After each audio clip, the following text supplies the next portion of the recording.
La Asociación Evangelística Luis Palau presenta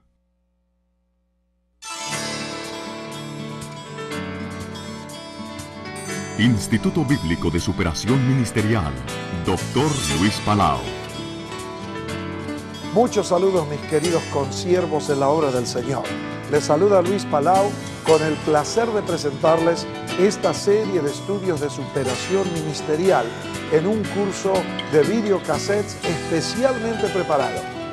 Un curso bíblico avanzado, ágil y ameno, con un manual guía y libros de apoyo que le darán una nueva visión, que ampliarán sus conocimientos y que le otorgarán en forma práctica una gran cantidad de elementos que edificarán su vida y ministerio cristiano.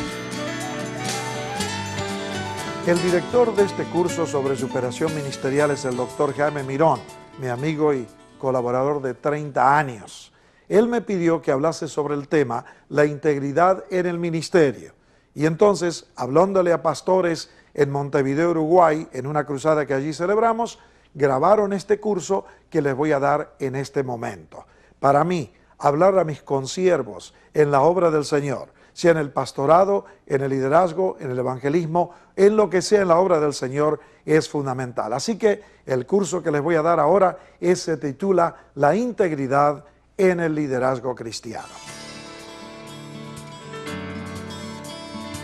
Con ustedes, el profesor Luis Palau, con la clase Integridad en el Liderazgo. Quiero, como somos siervos de Dios juntos todos esta mañana, que tomemos un pasaje en 2 de Pedro capítulo 1. 2 de Pedro capítulo 1, para pensar en nuestra vida personal. Y como siervos y siervas de Dios, todos hemos oído con tristeza de ciertos grandes siervos, además de algunos no tan conocidos, que han tropezado en forma estrepitosa, que han tenido fracasos catastróficos, que han deshonrado el nombre del Señor. Y uno se dice: Señor, ¿cómo puedo yo mantenerme fiel, santo, recto, puro, hasta el fin de la carrera? Empezar la carrera bien, continuar bien y terminar bien. Yo podría pasarme la mañana contándole de los grandes siervos de Dios, que por la gracia de Dios comenzaron jóvenes, corrieron toda la vida y terminaron gloriosamente. Es tan hermoso ver eso, llegar a la vejez, como dice el Salmo 92, vigorosos y verdes, trayendo fruto hasta la vejez, que crecen, dice el salmista, como palmeras alto y como robles fuertes y sólidos. Usa las dos frases: altos como palmeras, fuertes como los robles. Y vivir toda la vida creciendo, creciendo, creciendo en alto para la gloria de Dios, y con raíces y tronco sólido como robles que son imposibles de voltear por la tormenta más fuerte. Pero algunos también podemos hablar de muchachos que yo conocí de jovencitos, con los cuales comenzamos la carrera en la Argentina. Luego, cuando fui misionero en Costa Rica, misionero en Colombia y por último misionero en México, antes que el Señor nos lleve a Estados Unidos para ir global y mundialmente. Y muchachos, digo muchachos porque mayormente son los hombres, parece, los que tropiezan y fracasan, pero que comenzaron bien y parecían estrellas en el firmamento cristiano, y de repente, pataplum, se vinieron abajo y tuvieron un fracasón grande, quedaron marginados, y aunque quieren levantarse, y el Señor sí perdona, porque Dios es un Dios bueno y perdona, pero perdieron ya esa autoridad espiritual, la autoridad moral. Como dice, si alguno apetece obispado, buena obra desea. Es necesario que el obispo sea, como dice, se me olvidó ahora, irreprensible. Y cuando uno tiene una caída catastrófica, el Señor lo levanta, el Señor lo vuelve a usar, ¿cómo no? Pero ya no es irreprensible. Irreprensible no quiere decir que es perfecto, Perfecto no vamos a hacer hasta que veamos al Señor cara a cara. Irreprensible quiere decir que no nos pueden echar en cara ningún pecado de engaño de robo, de sexo, de orgullo desmedido o lo que sea que hunde a los siervos y a las siervas de Dios. Y amados hermanos, aquí estamos, ¿cuántos somos? 400, lo que seamos.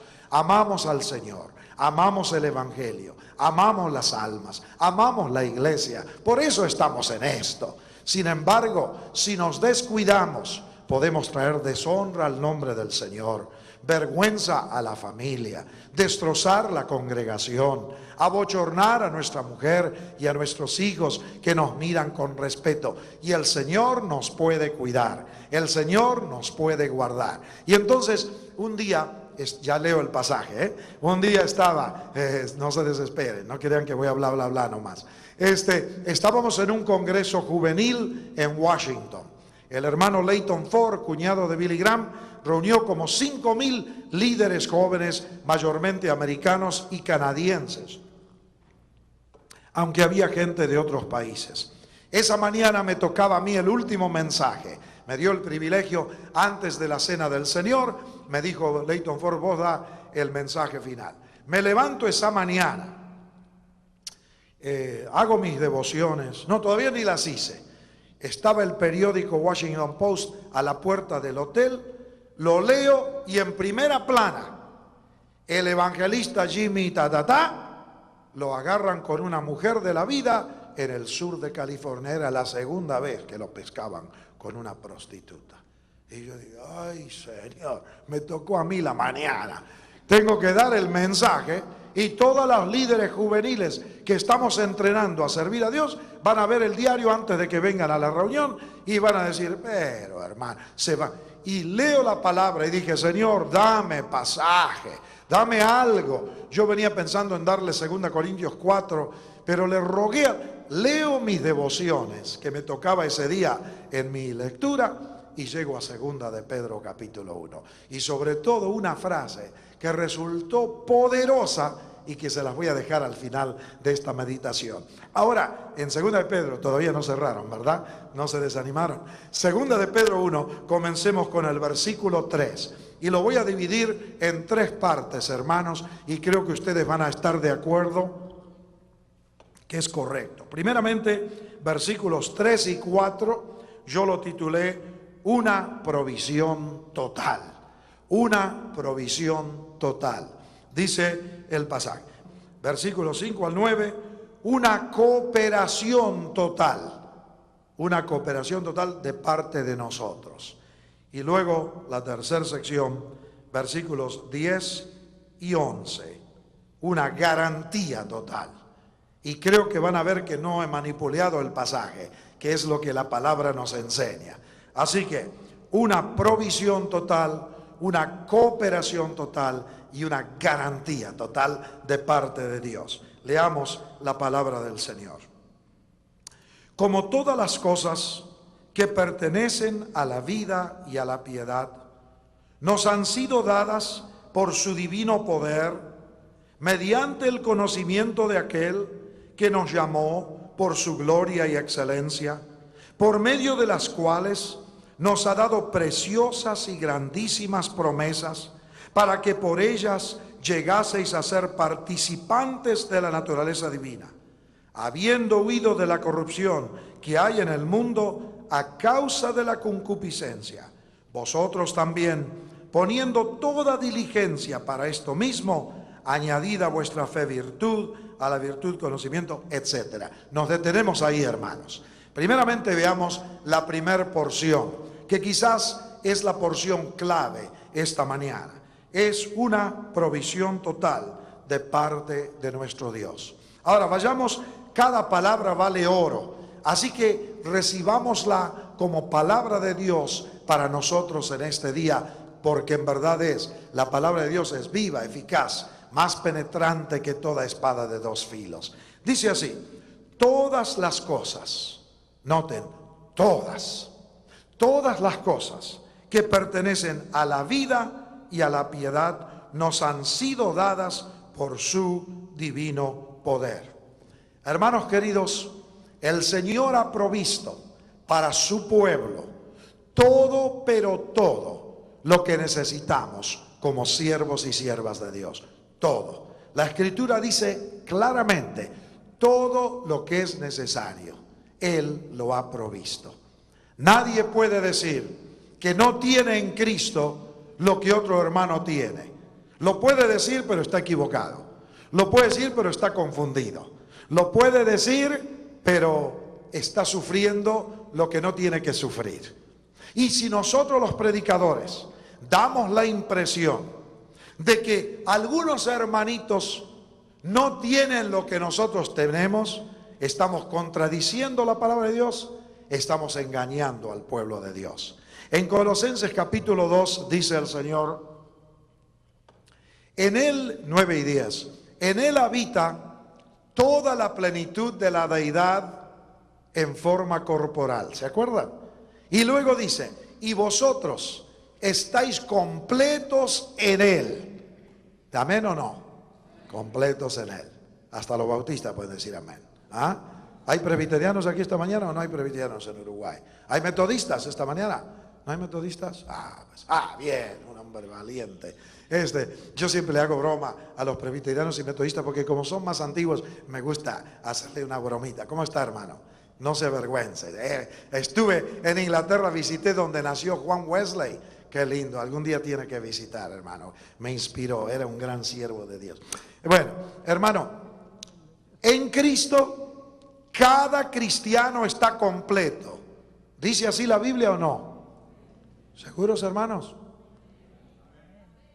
No lo hago por pasar el tiempo. Hoy en día, en la América Latina, están correteando por allí algunos que pretenden que algunos tienen más que otros.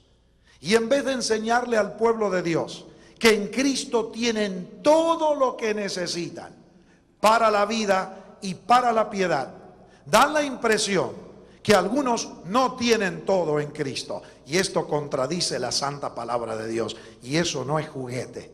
Y hermanos queridos, dice aquí la palabra que en Colosenses 2, que en Él habita toda la plenitud de Dios en forma corporal. Y vosotros, dice, estáis completos en Él, que es la cabeza, como dice en el 10, la cabeza de todo principado y potestad. Amados siervos y siervas de Dios, si no ponemos atención a la verdad revelada por Dios, nos vamos a desviar y vamos a decir tonterías y peor, podemos terminar en herejías sin querer hacerlo. Porque cuando uno se desvía de la palabra de Dios, sin quererlo, se desvía de la carretera de Dios y comienza por caminos que parecen muy emocionantes, con paisajes muy bonitos, pero se apartó de la carretera divina. Dice aquí que todas las cosas que usted necesita, hermano, todo lo que usted necesita, Él nos ha sido dada por su divino poder. Ahora noten que dice, todo lo que pertenece a la vida y a la piedad. Esto quiere decir todo nivel de la vida de cada siervo o sierva de Dios. La vida se refiere a la vida humana. Todo lo que necesitamos para comer, para vestir, para gozar de la vida, como sabemos de 2 Corintios 8 y 9, que el Señor dice, el que siembra generosamente, generosamente cosechará. El Señor promete bendecir a su pueblo. ¿Nos pone por pruebas? Sí. ¿Nos hace pasar por tiempos de sequedad? ¿Cómo no? Para moldearnos en la imagen de Cristo. El apóstol Pablo, yo estaba leyendo en estos 2 días cómo él sufrió hambres, persecución, cárcel, todo esto que hoy en día a veces queremos pensar, ¿qué le pasaría a San Pablo? ¿Sería que no estaba lleno del Espíritu Santo? Que anda con hambre y con sed y que está preso y que le dan latigazos y que lo tratan como un delincuente. Si estuviera lleno de Dios, estaría al frente de la batalla. ¿Cómo nos equivocamos cuando nos apartamos de lo que enseña la palabra del Señor? Y Él dice que Él provee todo, pero todo, lo que yo necesito y usted necesita, hermano, para su mujer, para sus hijos, para la obra del Señor. Él ha provisto todo lo que necesitamos para la vida y para la piedad.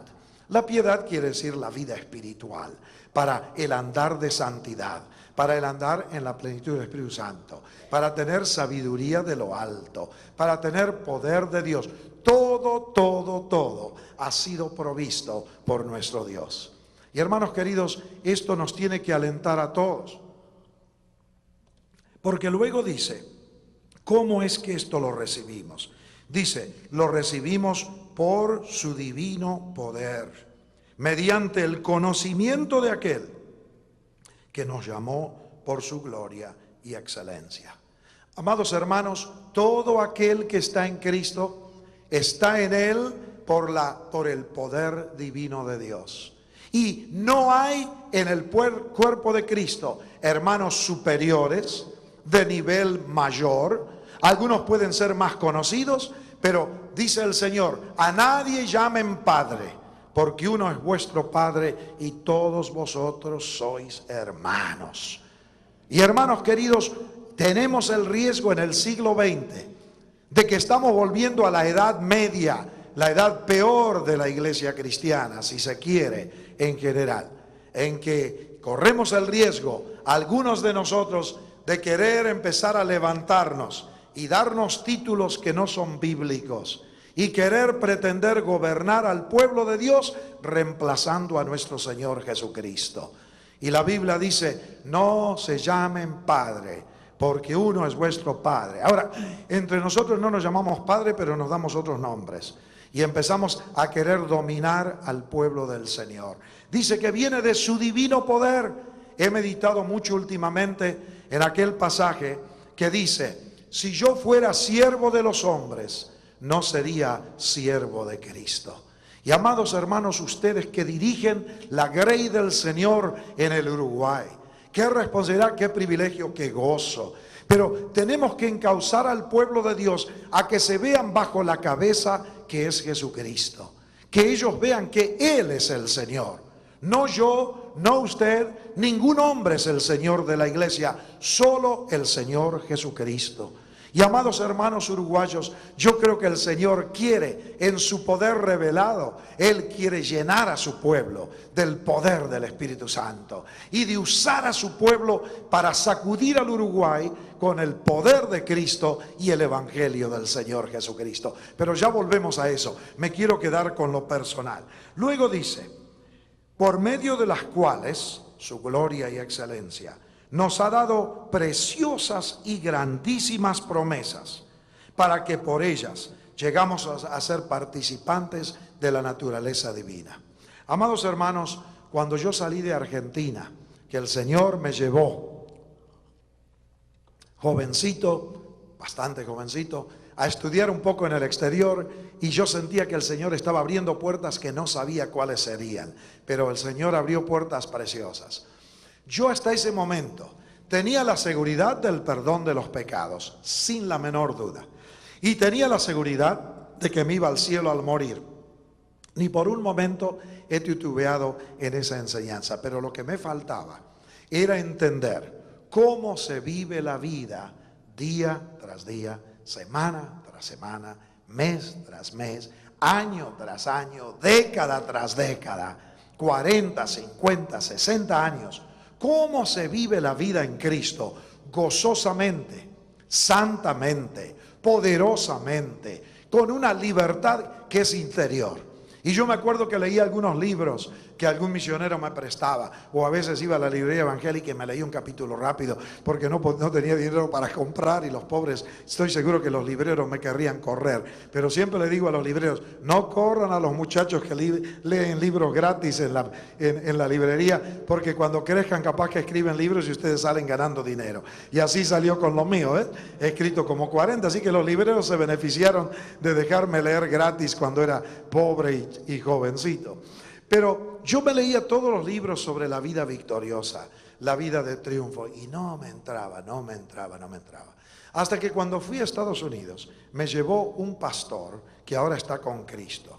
Y era un pastor, era hombre, no era a medias, era bien hombre, y era buen hombre de Dios. Era como pastor debe ser, un poquito gordito, para que cuando uno lo abraza, uno se siente amado como que fuera un oso grande. Para mí los evangelistas deben ser flacos y los pastores medio gorditos, porque los evangelistas son muy eléctricos, los pastores tienen que ser pacientes. Yo honro mucho a los pastores, hago bromas, pero los honro, porque yo soy anciano en nuestra iglesia, tenemos como 1500 personas. Yo entiendo la lucha de lo que es ser pastor y no les envidio para nada, hermano. Cada mañana me levanto, los judíos dicen que se levantaban, que decían, te doy gracias, oh Dios, que no soy esto y esto y que no soy mujer. Yo digo, te doy gracias que estoy sano, que estoy bien y que no soy pastor. Ay, hermano, Dios ha sido... No, cuando uno es anciano es pastor, ¿no? Pero digo, no pastor, ¿me explico? Yo prefiero ser evangelista. Predico una semana y buenas noches, me voy a casa. Qué llamado tan lindo que le da el Señor a uno. Pero cada uno ama su llamado. Pero este hermano Ray Stedman era un pastor. Y yo lo vi. Me quedé un verano entero, 3 meses en la casa de él. 4 hijitas que tenía. Y yo lo miraba y yo decía, ¿qué tiene este viejo? ¿Qué tiene? ¿Qué tiene?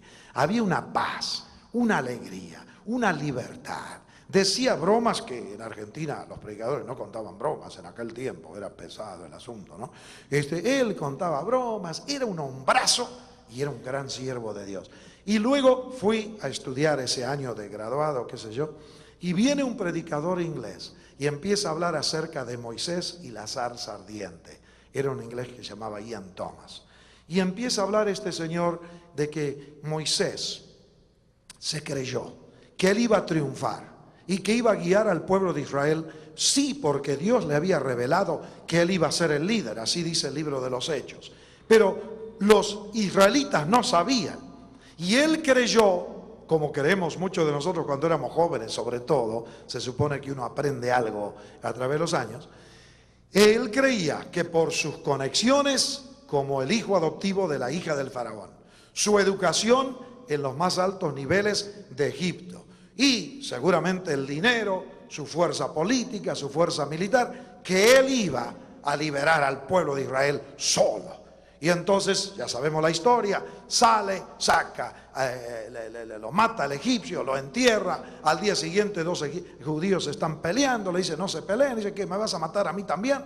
Se asusta y sale corriendo al desierto. El gran Salvador de repente sale corriendo. Lo vienen a rescatar 6 adolescentes. 6 chicas que lo ven ahí muriéndose de sed y lo rescatan.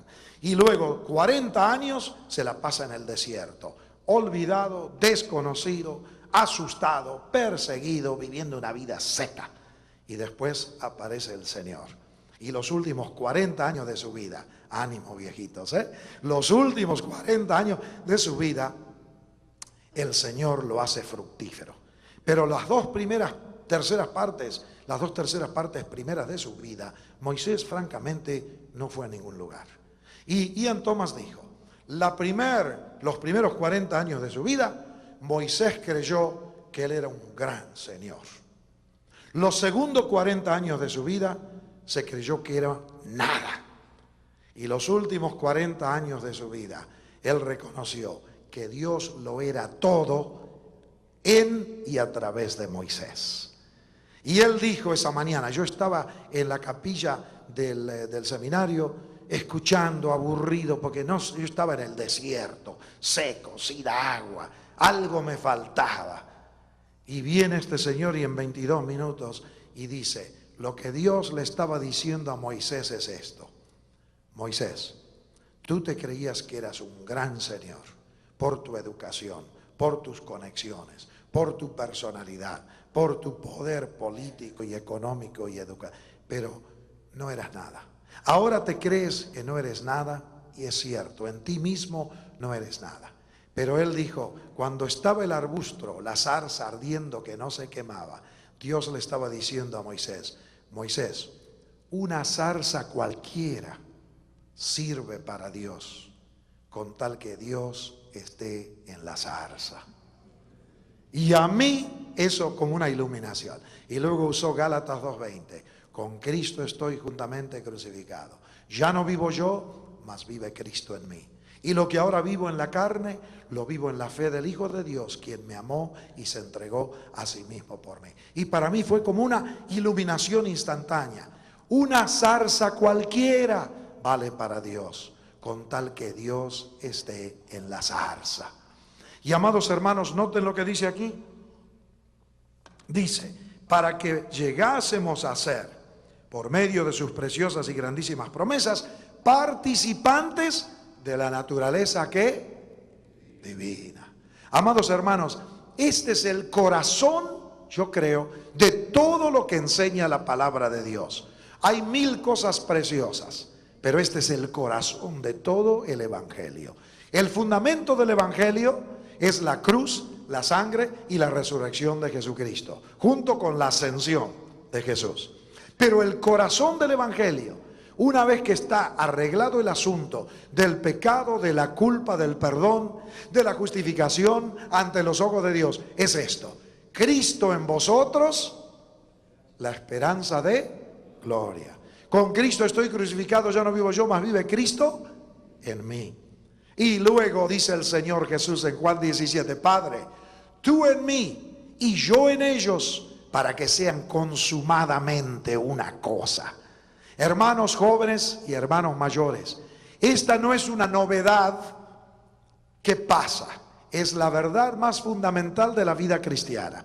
Y miles y miles y miles, y miles y más miles, caen en el camino de la vida cristiana, son de Cristo, se arrepintieron, tienen vida eterna, van a aterrizar en el cielo como en un avión maltrecho, porque no entendieron esta verdad, de que la vida cristiana es la vida de Cristo en nosotros, y que Cristo en nosotros es el secreto de la vida, más que el secreto, es la vida, es la esperanza de gloria, es el secreto de la santidad, es el secreto del vigor para que uno viva 40, 50, 60 años vigoroso y verde en Jesucristo.